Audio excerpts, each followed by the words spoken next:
नमस्कार, मैं हूं श्रीकांत प्रजापति और आप मेरे साथ देख रहे हैं बीसीसी न्यूज। आई खबरों में बढ़ने से पहले डालते हैं सुर्खियों पर एक नजर।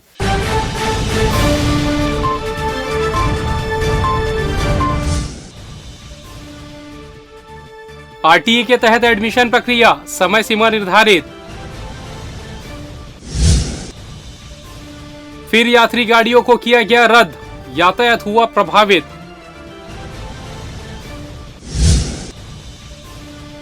आपसी रंजिश बनी हत्या की वजह, 2 आरोपी हुए गिरफ्तार। 60 डिग्री सेल्सियस गिरा तापमान, चुभने लगी ठंड।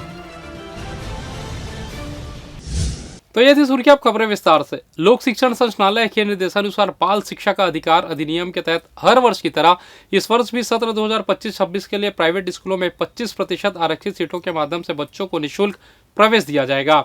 प्रवेश के लिए rte.cg.in पोर्टल में ऑनलाइन आवेदन कर सकते हैं। विद्यार्थियों के लिए प्रथम चरण में स्कूल प्रोफाइल अपडेट 10 जनवरी से 30 जनवरी, जिला शिक्षा अधिकारी द्वारा प्रोफाइल का सत्यापन 15 जनवरी से 31 जनवरी, हैबिटेशन की मैपिंग एवं दर संख्या की प्रविष्टि 1 फरवरी से 28 फरवरी, विद्यार्थियों का पंजीयन 1 मार्च से 31 मार्च, नोडल अधिकारियों के द्वारा दस्तावेजों की जाँच 17 मार्च से 25 अप्रैल, लॉटरी का आवंटन 1 मई से 2 मई तक एवं स्कूल दाखिला 5 मई से 30 मई तक किया जाएगा। द्वितीय चरण में नवीन स्कूल पंजीयन, दर संख्या प्रविष्ट एवं जिला शिक्षा अधिकारी द्वारा सत्यापन 2 जून से 16 जून, विद्यार्थियों का पंजीयन 20 जून से 30 जून, नोडल अधिकारियों के द्वारा दस्तावेजों की जांच 1 जुलाई से 8 जुलाई, लॉटरी का आवंटन 14 जुलाई से 15 जुलाई तक एवं स्कूल दाखिला 18 जुलाई से 31 जुलाई तक किया जाएगा। वर्ष 2024-25 हेतु ऑनलाइन दावा प्रक्रिया 1 अगस्त से 30 अगस्त तक की जाएगी। इस मामले में जिला शिक्षा अधिकारी TR साहू ने जानकारी देते बताया कि प्रवेश हेतु आवश्यक दस्तावेज विद्यार्थियों को जन्म प्रमाण पत्र, अभिभावक का पता और पहचान पत्र, BPL सर्वे सूची वर्ष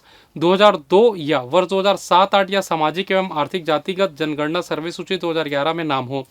जाति प्रमाण पत्र, अगर मानसिक रूप से विकलांग है तो सरकारी अस्पताल से 40% तक का प्रमाण पत्र आवश्यक और अनिवार्य है। हाँ, ये ऑनलाइन पोर्टल में एंट्री के लिए इसमें जिला शिक्षा अधिकारी द्वारा प्रोफाइल का सत्यापन के लिए दिया गया है। उसके पहले प्रोफाइल अपडेट करना है, तो 10 जनवरी 25 से लेकर 30 जनवरी 25 तक के ये प्रोफाइल अपडेट किया जाएगा स्कूल के द्वारा।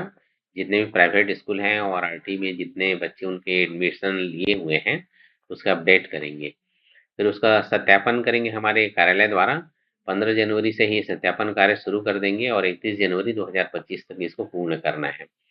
हैबिटेशन की मैपिंग और दर संख्या की प्रविष्टि किया जाना है 1 फरवरी से 28 फरवरी के बीच में।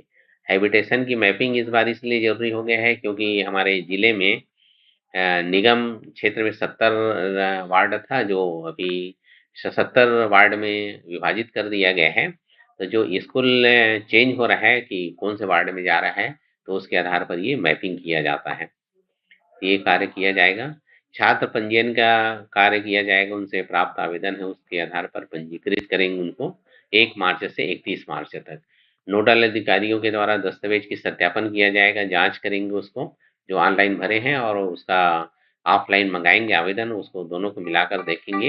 ये 25 अप्रैल तक के ये जांच कर लेंगे इसको। इधर निकाय चुनाव को लेकर बीजेपी द्वारा तैयारी शुरू कर दी गई है, जहां बूथ लेवल पर अपने कार्यकर्ताओं की बैठक का दौर शुरू हो गया है।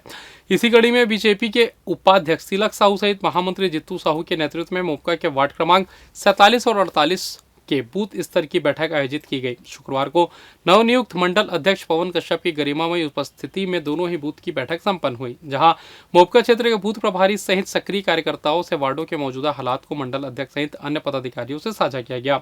जहां बूथ को मजबूत और आम जनता तक बीजेपी की रीति नीतियों को पहुंचाने के मामले में भी सफल चर्चा की गई, वहीं बूथ के पदाधिकारियों ने वार्ड के व्यवहारिक समस्याओं को सामने रखा गया। इस दौरान बीजेपी के पदाधिकारियों ने बताया कि पूर्व में बीजेपी कार्यालय में आयोजित बैठक में निकाय चुनाव के लिए बूथ को मजबूत कर वहां बैठक करने के निर्देश दिए गए थे, जिसके अनुपालन में मोपका में 2 वार्ड की बैठक रखी गई, जिसमें निकाय चुनाव में बीजेपी प्रत्याशी को जितने पुरजोर प्रयास करने की सहमति बनी है। वहीं मंडल अध्यक्ष पवन कश्यप ने भी मोपका में बीजेपी को सशक्त करने और बूथ स्तर पर कार्रवाई कर बूथों को मजबूत करने पर बल दिया गया है। वार्ड नंबर 47, 48 का आज परिचयात्मक बैठक आहूत किया गया है, जिसमें नवनिर्वाचित हमारे मंडल अध्यक्ष भाई पवन कश्यप जी से परिचय और हमारे सभी बूथ अध्यक्ष वरिष्ठ पदाधिकारी हमारे भारतीय जनता पार्टी के सभी कार्यकर्ताओं से आने वाले जो चुनाव हैं नगर निगम के, उसमें हमारे वार्ड नंबर 47-48 में भारतीय जनता पार्टी के जो भी प्रत्याशी रहेंगे उनको ज्यादा से ज्यादा वोट से जिता करके उनको निगम की सदन में भेजना है। और जो भी हमारी जो मूलभूत आवश्यकताएं हैं, हमारे सुख दुख में खड़े रहें, ऐसे जो सहज सरल प्रत्याशी रहें, जिससे वह आगे जा करके लोगों की सेवा करने का उन्हें सौभाग्य प्राप्त हो। इसी विषय को लेकर के आज यहाँ बैठक रखा गया। कार्यकर्ताओं को वार्ड में होने वाले जो निकाय चुनाव है उसके लिए उनको मानसिक रूप से तैयार करें, किनके नाम छूट गए हैं, किनके नाम जोड़ने हैं, इस बात की योजना बनाए। और इसी उनके जो जिला कार्यालय की जो बैठक हुई और हमारे माननीय विधायक सुशांत शुक्ला जी ने प्रभारियों की नियुक्ति की है सभी 17 वार्ड में, और उनका भी यह निर्देश है कि भाई बूथों में जाके बैठक लें और कार्यकर्ताओं को आने वाले चुनाव में ज्यादा से ज्यादा सीट हम जीत कर आए, इस बात की बूथ में योजना। छत्तीसगढ़ हाईकोर्ट ने 6 महीने की गर्भवती रेप पीड़िता के अबॉर्शन कराने की अनुमति की मांग को मंजूरी दे दी है। जस्टिस बीडी गुरु की सिंगल बेंच ने कहा कि रेप पीड़िता महिला को गर्भपात कराने की अनुमति दी जा सकती है, क्योंकि ऐसी गर्भावस्था से महिला को बेहद मानसिक पीड़ा होती है, उनकी मनोस्थिति को गंभीर क्षति पहुंचती है, इसलिए उसे बलात्कारी के बच्चे को जन्म देने के लिए मजबूर नहीं किया जा सकता है। मेडिकल रिपोर्ट के आधार पर जस्टिस गुरु ने कहा कि रायगढ़ के मेडिकल जिला अस्पताल या फिर मेडिकल कॉलेज अस्पताल में भर्ती कराने के निर्देश दिए हैं। दरअसल सारंगढ़ बिलाईगढ़ जिले की नाबालिग रेप पीड़िता ने अबॉर्शन कराने की अनुमति की मांग को लेकर याचिका दायर की थी। नाबालिग के साथ एक युवक ने पहले दोस्ती की, जिसके बाद उसे प्यार में फंसा लिया। नाबालिग भी उसकी बातों में आकर उससे प्यार करने लगी। फिर युवक ने शादी करने का झांसा देकर उसके साथ दुष्कर्म किया। युवक उसके साथ लगातार शारीरिक संबंध बनाता रहा, जिसके नाबालिग गर्भवती हो गई। बाद में युवक ने उसके साथ शादी करने से इनकार कर दिया, जिसके बाद युवक अब जेल की सलाखों के पीछे है। छत्तीसगढ़ से होकर चलने वाली दुर्ग, उधमपुर, बिलासपुर, टाटानगर समेत 6 ट्रेनों को फिर से कैंसिल कर दिया गया है। साथ ही 3 गाड़ियों का रूट बदल दिया गया है। ऐसे में ट्रेनें कैंसिल होने से यात्रियों की परेशानियां बढ़ गई है। रेलवे प्रशासन ने बताया कि रेलवे के अलग अलग जोन में इंफ्रास्ट्रक्चर डेवलपमेंट का काम तेजी से चल रहा है। इसमें दक्षिण पूर्व मध्य रेलवे के साथ ही दूसरे जोन में भी काम चल रहा है। बताया जा रहा है कि इंफ्रास्ट्रक्चर डेवलपमेंट के कारण उत्तर रेलवे के जम्मू तवी स्टेशन में यार्ड रिमॉडलिंग के साथ ही चक्रधरपुर और रांची रेल मंडल के स्टेशनों में ब्लॉक लिया जाएगा। इसी के साथ यहाँ वक्त तो चला छोटे से ब्रेक का, मिलते हैं ब्रेक के बाद, कहीं जाइएगा नहीं। पिछले 17 वर्षों से रियल एस्टेट के क्षेत्र में दे रहे हैं अपनी सेवाएं और लगातार शहर की जनता को एक नई लिविंग लाइफस्टाइल। अपने कार्यों एवं सेवाओं के माध्यम से लाखों लोगों की उम्मीदों को दिया है आकार, इसलिए जिले में ही नहीं पूरे प्रदेश में इनकी पहचान है बरकरार। आपके सपनों के घर को हकीकत में बदल कर है दिखाना, इसलिए आपके लिए लेकर आए हैं भाटी आशिया।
और ब्रेक के बाद आप सभी का स्वागत है। ये बढ़ते अगली खबर की ओर। बात करें हत्या और हत्यारों की। आपको बता दें, गुरुवार को अशोकनगर में युवक की हत्या के मामले में सरकंडा पुलिस को बड़ी सफलता मिली है, जहां अपनी रंजिश मिटाने हत्या को अंजाम देने वाले आरोपी सहित हत्या में प्रयोग हथियार और कपड़े को छिपाने वाले उसके भाई को पुलिस ने गिरफ्तार कर लिया है। आपको बता दें, गुरुवार सरकंडा थाना क्षेत्र अंतर्गत अशोकनगर में खगेंद्र उर्फ गोलू ठाकुर की संदिग्ध लाश पड़ी थी, जिसकी सूचना पाकर सरकंडा पुलिस ने मौके पर पहुंचकर डेड बॉडी का पंचनामा कर उसे पीएम के लिए भेज दिया। मामले में पुलिस ने जांच शुरू की तो उन्हें मुखबिर से सूचना मिली कि 1 जनवरी की रात में मृतक और कमलेश देवांगन के बीच विवाद हुआ था, जिस पर पुलिस ने अशोकनगर मुरुम खदान निवासी कमलेश और बबलू देवांगन को अशोकनगर अटल आवास में घेराबंदी कर पकड़ा, जिसने पूछताछ में बताया कि मृतक खगेंद्र घटना के पूर्व इससे गाली गलौज करते रहता था, जिससे वह रंजिश रखा हुआ था। इसी बीच मृतक खगेंद्र सिंह नए साल में उसे फिर मिल गया, जिसका फायदा उठाकर कमलेश देवांगन ने मृतक को मौत के घाट उतार दिया और उसकी डेड बॉडी अशोकनगर में मेलू साहू के घर के बगल वाली गली में मृत हालात में छोड़कर भाग निकला। वहीं आरोपी ने अपने भाई शनि देवांगन को हत्या को अंजाम देने वाले हथियार और जैकेट को छुपाने के लिए दे दिया था। इधर मामले में पुलिस ने दोनों आरोपी को गिरफ्तार कर हिरासत में लेकर जेल दाखिल कर दिया है। तारबहार में हजरत ख्वाजा मोइनुद्दीन चिश्ती अजमेरी अताए रसूल की याद में छठ की फातिहा और आम लंगर का आयोजन शुक्रवार को किया गया था। इस आम लंगर में राहगीर सहित बड़ी संख्या में क्षेत्रवासियों ने हिस्सा लिया। इस दौरान समाज के लोगों द्वारा छठ की फातिहा पढ़ी जाती है, जिसके बाद आम लंगर तारबहार में रखा जाता है, जिसमें हर समाज के लोग अपनी भागीदारी सुनिश्चित करते हैं। जहाँ आयोजन समिति के सदस्यों द्वारा सराहनीय व्यवस्था की गई थी। पीएम सूर्य घर मुफ्त बिजली योजना छत्तीसगढ़ में शुरू हो चुकी है। पीएम सूर्य घर मुफ्त बिजली योजना को लेकर छत्तीसगढ़ के लोगों में जबरदस्त उत्साह देखा जा रहा है और कम समय में ही बिलासपुर, मुंगेली सहित जीपीएम जिले में करीब 1000 लोगों ने अपना पंजीकरण करवा लिया है। इनमें 256 आवेदन स्वीकार भी कर लिए गए हैं, जहां सोलर पैनल लगाकर मीटर भी स्थापित कर दिया गया है, जबकि 850 आवेदन पर विभाग अभी भी विचार कर रही है। इस मामले में अधीक्षण अभियंता सुरेश जांगड़े ने जानकारी देते बताया कि पीएम सूर्य घर मुफ्त बिजली योजना के तहत प्रदेश में 1 लाख से अधिक सोलर प्लांट लगाने की तैयारी है। इसमें बिजली आरटीएस कार्यक्रम के लिए छत्तीसगढ़ राज्य विद्युत वितरण कंपनी लिमिटेड द्वारा नोडल अधिकारी बनाए गए हैं। उन्होंने जानकारी देते बताया कि पीएम सूर्य घर योजना के तहत हर परिवार को 2 किलोवाट के सोलर प्लांट के खर्च राशि में से 60% सब्सिडी के रूप में अकाउंट में आएगा। इसी तरह 3 किलोवाट के सोलर प्लांट के लिए अतिरिक्त 1 किलोवाट के प्लांट पर 40% सब्सिडी मिलेगी। केंद्र सरकार ने पीएम सूर्य घर योजना के लिए नेशनल पोर्टल लॉन्च किया है। इसके लिए आप उनके वेबसाइट पर जाकर आवेदन कर सकेंगे। इसमें आपको अपने बिजली कनेक्शन का कंज्यूमर नंबर, नाम, पता और राज्य और कितनी क्षमता का प्लांट लगाना है जैसी जानकारियां भर सकते हैं। उसी के अनुसार आपके यहाँ सोलर प्लांट लगेगा और उसी के अनुरूप आपको सब्सिडी मिल पाएगी। बात करूं और मुंगेली जिला और पिंडरा जिला में ग्रामीण क्षेत्र की बात करूं तो लगभग 256 लोगों का पीएम सूर्य घर योजना के तहत जो है सोलर पैनल लगा के उनको मीटरिंग कर दिया गया है और लगभग 800 साढ़े 800 लोगों ने आवेदन अभी जमा किया है, जिस पे काम चल रहा है। और ये पीएम सूर्य घर योजना बहुत ही महत्वपूर्ण योजना है। इसमें आप खुद बिजली का उत्पादक बन सकते हैं और जितना यूनिट आप खपत करते हैं वो तो खपत करके हमारे ग्रिड में भी डाल सकते हैं और ग्रिड का भी जो भी इनपुट एक्सपोर्ट इंपोर्ट आता है उसके आधार पे आपका बिल को प्लस माइनस किया जाता है। बहुत ही अच्छा योजना है, इसका लाभ लेना चाहिए। बिलासपुर में 4 जनवरी से मौसम में बदलाव होगा। नया पश्चिमी विक्षोभ सक्रिय होने के कारण बदली बारिश की स्थिति बन सकती है। इस बीच 7 जनवरी तक न्यूनतम तापमान में वृद्धि होगी, जिसके बाद फिर से तापमान में गिरावट का दौर शुरू होगा। अगर विक्षोभ फिर आया तो फिर से पारा चढ़ेगा और ठंड में कमी आएगी। पश्चिमी विक्षोभ का असर खत्म होते ही पारा लगातार कम होने लगा है।